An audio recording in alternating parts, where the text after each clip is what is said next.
নবীজি বলছেন সাল্লাল্লাহু আলাইহি ওয়াসাল্লাম, একটা মৃত গাধাকে দেখে বলছেন, সাহাবীরা তোমরা কি কেউ এই গাধাটাকে 1 দিরহামের বিনিময়ে কিনবে? কান কাটা মৃত বলে আছে, এই গাধাটাকে কিনবা 1 দিরহাম দিয়ে? সাহাবীরা বলছেন, মাংনা দিলেও তো কিনবো। ইয়া রাসূলুল্লাহ, যদি ফ্রিও কেউ দেয়, বিনামূল্যে দেয়, তাও তো নিব না। তখন নবী সাল্লাল্লাহু আলাইহি ওয়াসাল্লাম বলছেন, এটাই হচ্ছে আল্লাহর কাছে দুনিয়ার এক্সাম্পল। ওই মৃত গাধা তোমাদের কাছে যতটা না ইম্পর্টেন্ট, যতটুকু মূল্য রাখে, আল্লাহর কাছে এই দুনিয়া তার চেয়েও কম মূল্য রাখে। এই দুনিয়াতে তো সব ফয়সালা হবে না। আমরা তো হতাশ হয়ে যাই না যে দুনিয়াতে এমন কেন, এটা কেন, ওইটা কেন। দুনিয়া এটারই জায়গা। দুনিয়া সবকিছুর কনক্লুশনের জায়গা না, সবকিছুর পরিসমাপ্তির জায়গা হচ্ছে কিয়ামতের মাঠ। ওই দিন যে সফল সে সফল, যে ব্যর্থ সে ব্যর্থ। দুনিয়ার বাড়ি গাড়ি, স্ট্যাটাস, চাকরি বাকরি, ইজ্জত সম্মান, এটা সাফল্য ব্যর্থতার মানদণ্ড নয়, চূড়ান্ত মানদণ্ড নয়। চূড়ান্ত মানদণ্ড কি? ফামান যুহজিহা আনিন নার ওয়া উদখিলাল জান্নাহ ফাকাদ ফাজ। যাকে জাহান্নাম থেকে বাঁচানো হবে, জান্নাতে প্রবেশ করানো হবে, পুলসিরাত পার হতে পারবে, এই একমাত্র ব্যক্তি সফল। সাফল্যের সংজ্ঞাটা জেনে রাখবেন, তাহলে আপনি দুনিয়াতে হতাশ হবেন না ইনশাআল্লাহ। এবার কি হলো, যখন আদম আলাইহিস সালাম সমস্ত নাম শিক্ষা দেওয়া সমস্ত নাম বলে দিলেন, এখানে নাম মানে কিন্তু খালি নাম নয়, জ্ঞান বলে দিলেন, তখন আল্লাহ রাব্বুল আলামিন ফেরেশতাদেরকে বললেন, তোমরা সবাই এখন আদমকে সিজদা করো। ওয়া ইয কুলনা লিল মালাইকাতি ইসজুদু লি আদম।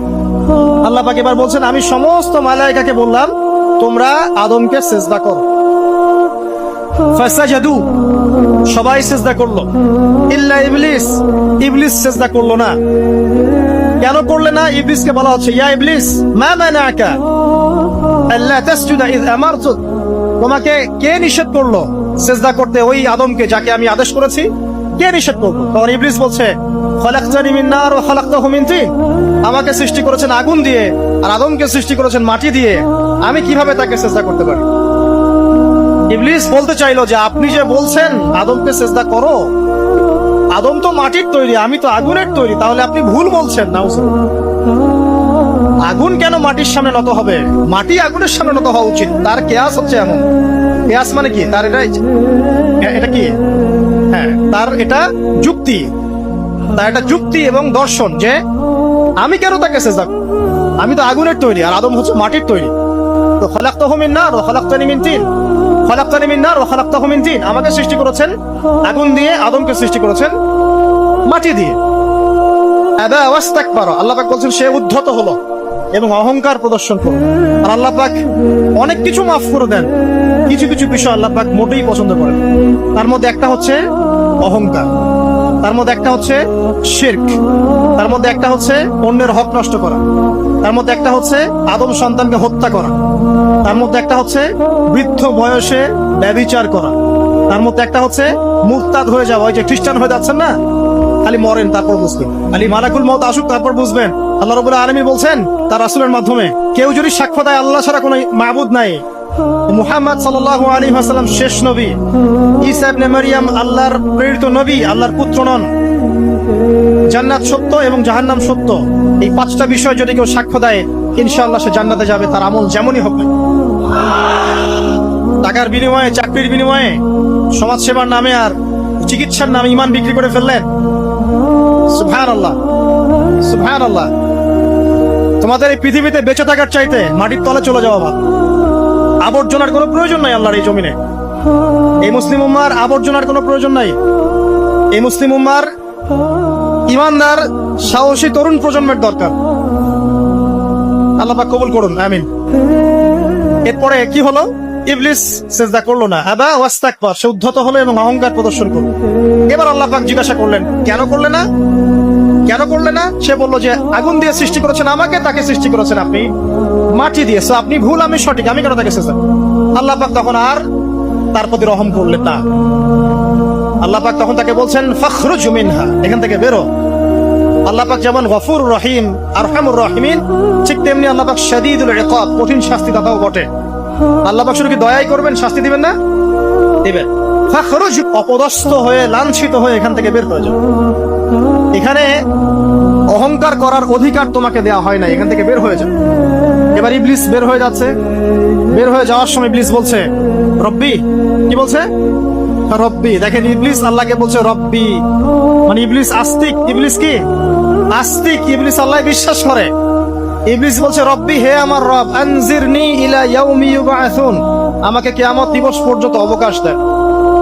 আমাকে তো বের করে দিচ্ছেন, ঠিক আছে, আমাকে কিয়ামত দিবস পর্যন্ত অবকাশ দেন। শব্দ চয়ন হচ্ছে রব্বি, হে আমার রব, মানে ইবলিস কিন্তু নাস্তিক না। তাহলে এখন যারা এই যে এথিজমে বিশ্বাস করছেন, আসলে এরা কেউ নাস্তিক না, এরা ইসলাম বিদ্বেষী। কখনো দেখবেন না তাদেরকে অন্য ধর্মের কোন বিষয় নিয়ে কটু মন্তব্য করছে, প্রশ্ন উত্থাপন করছে, এমনটা খুব কমই দেখবেন। এটা যত মাথা ব্যথা ইসলাম নিয়ে। এখানে দেখেন ইবলিসের কথা বলছি, ইবলিস কিন্তু আস্তিক। ইবলিস কি বলছে? রব্বি আনজিরনি ইলা ইয়াউমি ইউবআসুন, হে আমার রব। ইবলিস জানে যে আল্লাহ তার রব। ওই যে সূরা হাশরের শেষের দিকে পড়ে দেখবেন ইবলিস বলে কুফর, তোমরা কুফরি করো।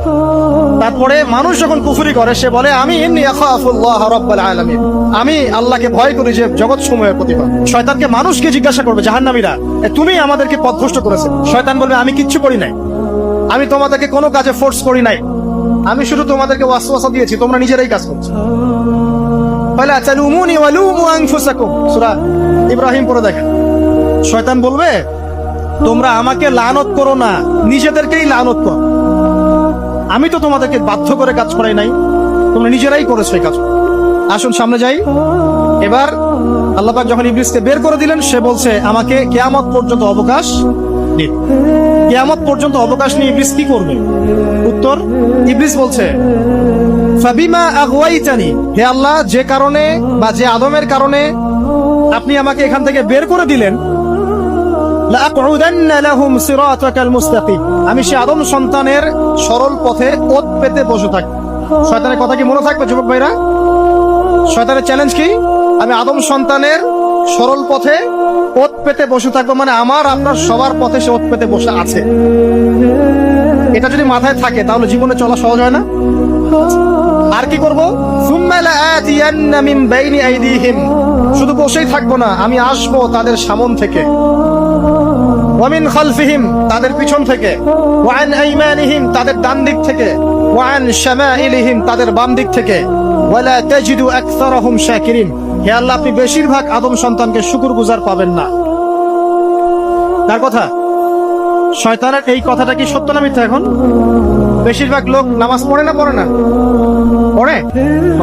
বেশিরভাগ মুসলিমের দাড়ি আছে না নাই? বেশিরভাগ মুসলিম সুদ খায় না খায় না? এখন বেশিরভাগ তরুণ প্রজন্মের জেনায় আছে না নাই? পর্নোগ্রাফি সবাই দেখে না দেখে না? অন্যের সম্পদ আত্মসাৎ মানুষ করছে না? দুর্নীতি করছে না? ঘুষ খাচ্ছে না? ইসলামের বিধান 100% পালন করে কত পার্সেন্ট মানুষ? খুব কম। আচ্ছা বাদ দেন এত বড় বড় কথা, শুধু কুরআনুল কারীম তেলাওয়াত করতে পারে কতজন মানুষ?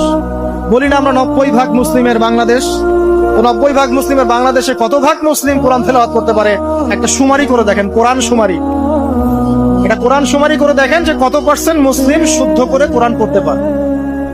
যারা পড়তে জানে তাদেরও পড়া যে কত ভুল আছে, আলেম ওলামার কাছে গেলে বুঝতে পারবেন। আর এই ভুলের কারণে যে অর্থ কত পরিবর্তন হচ্ছে আপনি তো জানেনই।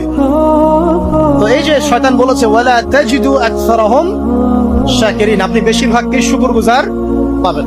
তো কথা সত্য না মিথ্যা? দেখেন, ও কিন্তু তার মিশনের মধ্যে ঠিকই আছে।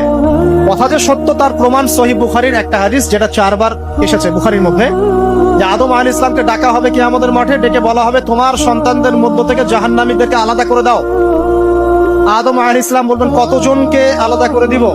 আল্লাহ পাক বলবেন প্রতি 1099 জনকে জাহান্নামের জন্য আলাদা করে দাও। শয়তানের কথা ঠিক না ঠিক? এবার আল্লাহ রাব্বুল আলামিন তাকে বের করে দিলেন। ইবলিস এবার বের হয়ে গেল, চ্যালেঞ্জও করলো। এবার আল্লাহ পাক আদম আলাইহিস ইসলামকে ডেকে বলছে ইয়া আদম, এবার আদম আলাইহিস ইসলামের এই যে পাজর মানে বুকের পাজর, এখান থেকে তার সঙ্গিনীকে সৃষ্টি করা। আদম আলাইহিস ইসলাম একাকী ছিলেন, একা একাকী থাকা যায়? একা একা থাকতে কষ্ট হয় না? একজন জীবন সঙ্গী লাগে না? তো আদম আলাইহিস ইসলামের এই বাম পাজরের হাত থেকে হাওয়া আলাইহিস সালামকে সৃষ্টি করার পর আরো একটা ঘটনা আছে যে আল্লাহ রাব্বুল আলামিন আদম আলাইহিস ইসলামের পিঠের যে অংশটুকু আছে, এই অংশটুকু থেকে আগামীতে যত আদম সন্তান আসবে সবাইকে ছোট ছোট পিঁপড়ার আকৃতিতে সামনে নিয়ে দেখালেন।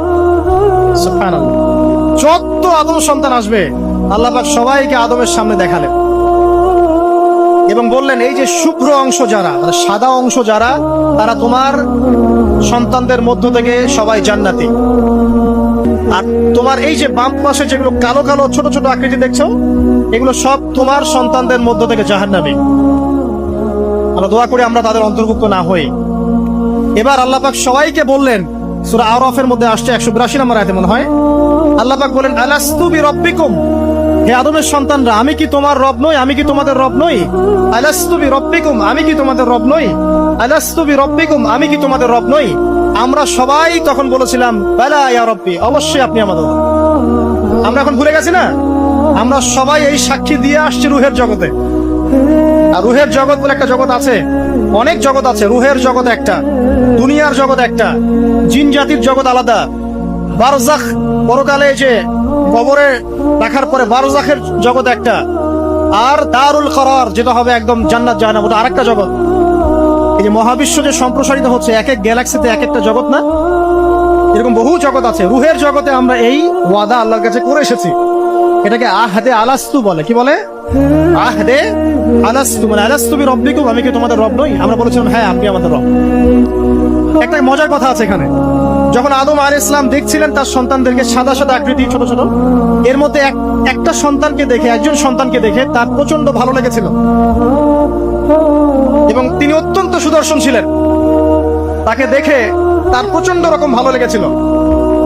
আল্লাহ পাককে তিনি জিজ্ঞাসা করলেন, হে আল্লাহ, আমার সন্তানদের মধ্যে কে এই সুন্দর সন্তান কে? আল্লাহ পাক বললেন, সে হচ্ছে তোমার সন্তান দাউদ। কি নাম? দাউদ আলাইহিস সালাম। আপনাকে বলে রাখি, আদম আলাইহিস সালামের ব্যাপারে যেমন আল্লাহ পাক বলেছেন আদম আমার খলিফা, ঠিক দাউদ আলাইহিস সালাম সম্পর্কেও আল্লাহ পাক বলেছেন দাউদ আমার খলিফা। বুঝতে পারলেন?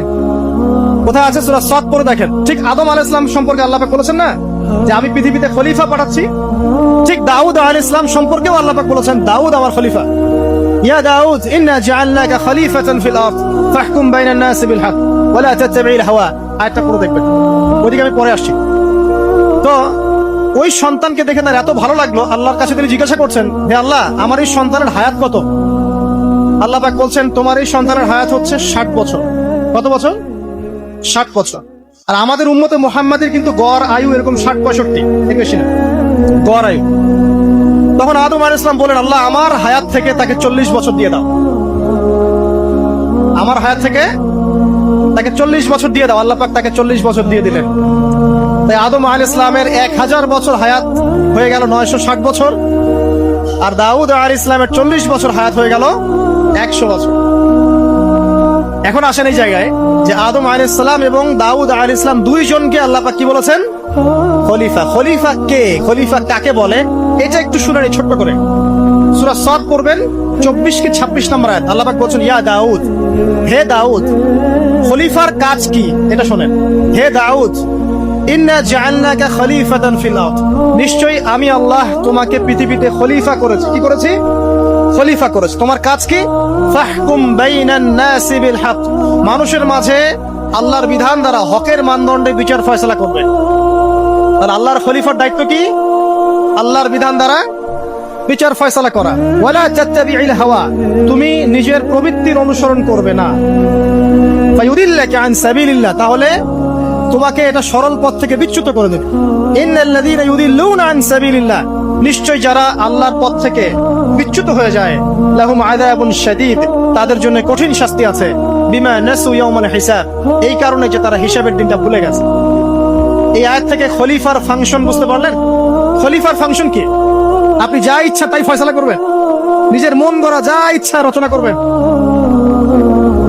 ফাহকুম বাইনান নাসি বিল হক, মানুষের মধ্যে হকের মানদণ্ডে বিচার ফয়সালা। হকটা কি জিনিস? আমার দর্শন হক, আমার ফিলোসফি হক, আমার যুক্তি, আমার বিজ্ঞান, এগুলোই হকের মানদণ্ড। হকের মানদণ্ড কি?